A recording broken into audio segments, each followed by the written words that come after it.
Conhecer os direitos nas relações de consumo é importante para evitar abusos por parte de fornecedores, fabricantes e vendedores. Muita gente com dúvidas tem enviado perguntas para o nosso quadro Direitos do Consumidor.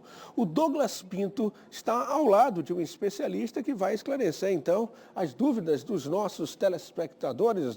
Douglas Pinto. Pois é, Soares, a gente começa até com uma pergunta assim, meio polêmica, que mais parece caso de polícia, mas vamos saber aqui de quem entende do assunto. A Gorete diz o seguinte: um funcionário botou a empresa do meu marido na justiça, ganhou, mas a empresa faliu e agora eles querem tomar meu carro.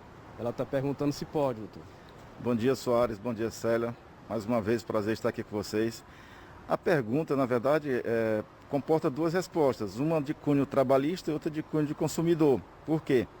Porque tanto na esfera trabalhista como consumidor, se uma empresa ela é condenada a pagar uma dívida e ela já não existe mais, ela foi à falência, não tem mais bens, o sócio pode responder pela dívida.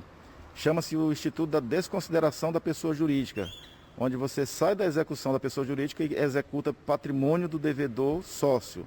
Pode ser o caso dela, que não ficou bem claro, mas pode ser o caso dela.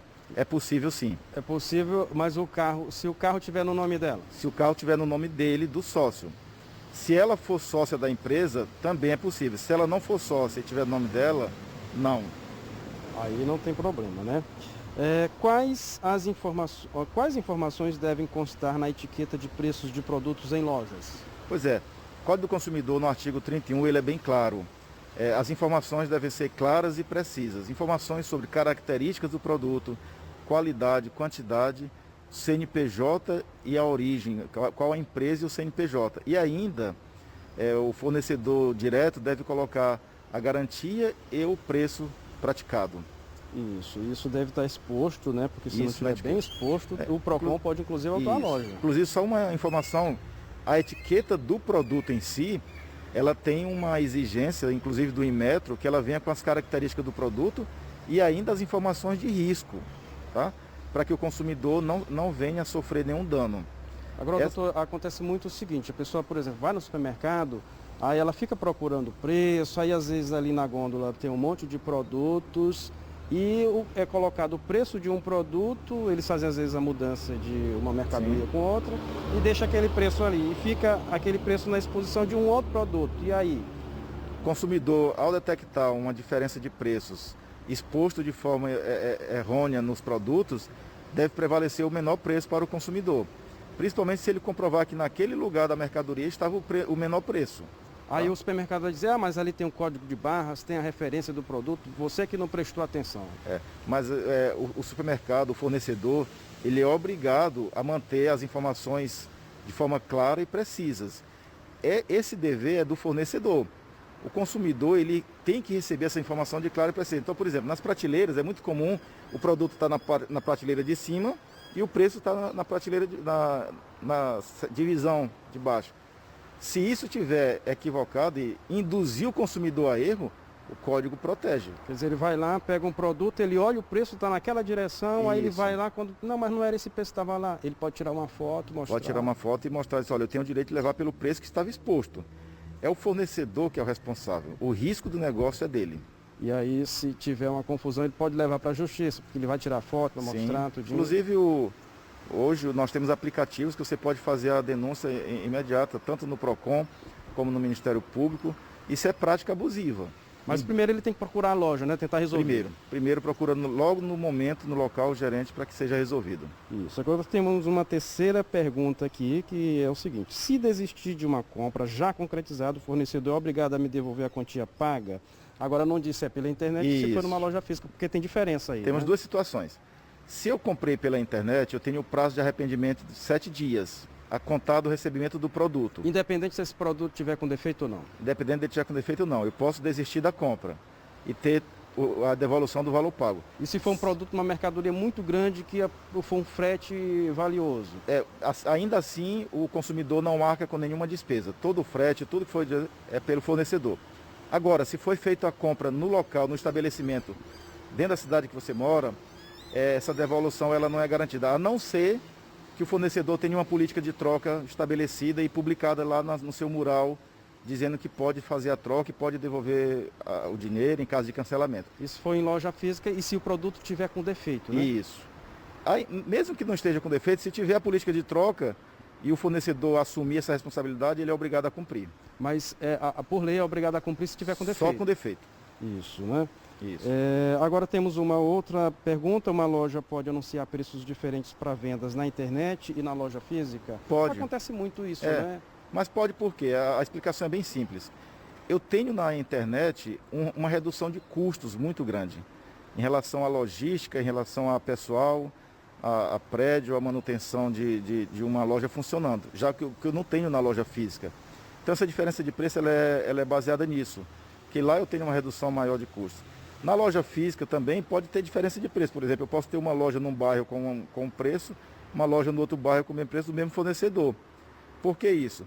Por causa de região, por causa de logística e a questão de tabelamento de preços de acordo com os fornecedores. Às vezes é o aluguel da loja que é mais Também caro, pode a energia que vai estar, a água, a energia, tudo vai... Exemplo nosso aqui de São Luís, por exemplo, um estabelecimento num bairro no Calhau, não tem como o preço ser idêntico a um estabelecimento numa área mais distante da periferia. A gente vê isso muito em lojas em postos de combustível, por exemplo. Geralmente é mais caro, porque o aluguel é mais caro, a conveniência, tudo é mais caro. Exatamente. Isso. Temos mais uma pergunta aqui. Qual o prazo de entrega dos produtos comprados na Black Friday? Pois é, a Black Friday ela é um momento de reflexão, ou seja, você tem que saber que você está comprando um produto quando o Brasil todo está comprando. Então, não existe um prazo definido. O fornecedor, ele é obrigado a informar o prazo e se ele descumprir, ele vai estar causando aí o descumprimento de oferta, mas ele pode estabelecer o prazo de acordo com a logística que ele tem. Não tem prazo definido. O que ele não pode é descumprir o que ele oferece.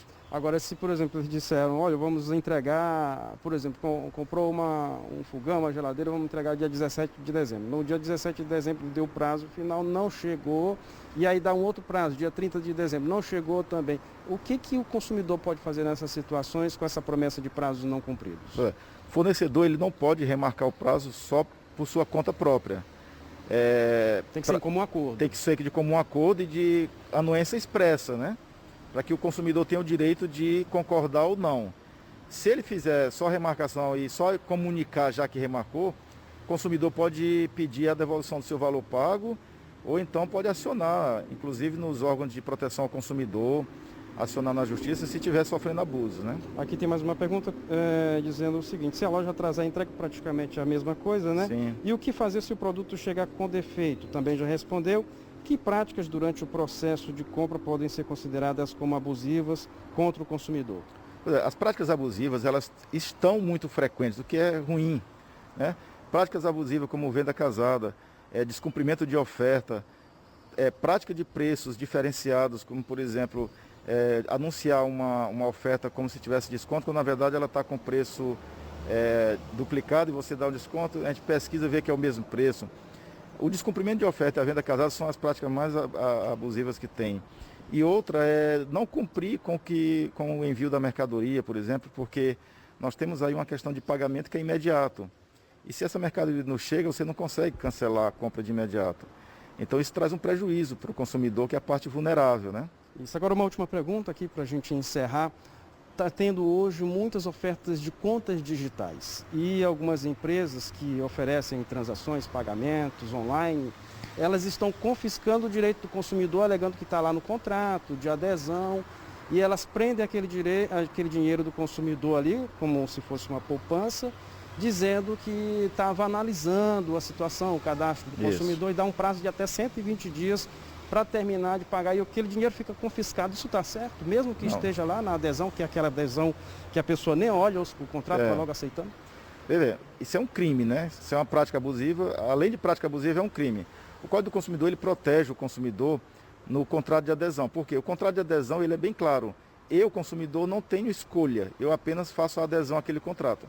Consequentemente, o Código do Consumidor, no seu artigo 51, diz que as cláusulas desfavoráveis ao consumidor ou iníquas ou abusivas, elas podem ser consideradas nulas de pleno direito.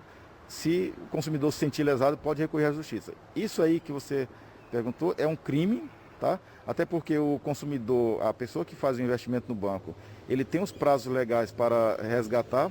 Se isso não está claro, ele pode pedir a nulidade da cláusula do contrato de adesão, porque eu não tive opção de escolha.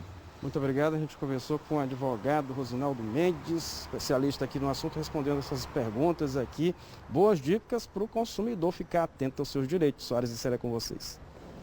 Obrigada, Douglas.